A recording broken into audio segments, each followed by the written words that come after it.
Uvuvi wa samaki, habari ya uvuvi wa samaki yatufundisha kwamba kanisa la Kristo daima linawapokea watu wa kila aina, wema na wabaya, lakini umoja wa kanisa utabaki imara daima.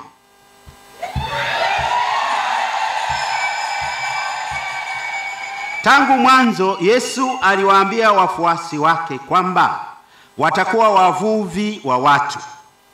Jukumu lao lingekuwa kwenda baharini, yaani duniani, na kuwavua samaki, yaani watu.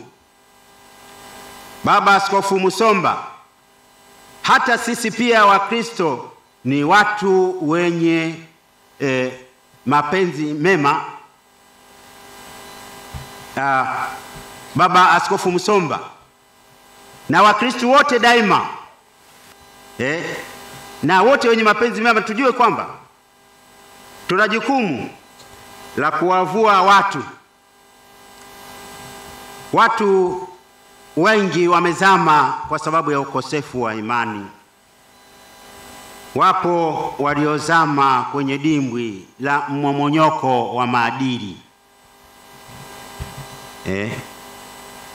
Tuwatoe hao watu katika hali hiyo mbaya, katika hali hizo mbaya zinazozuia uhuru wao wa kumpenda Mungu na kuishi maisha ya furaha.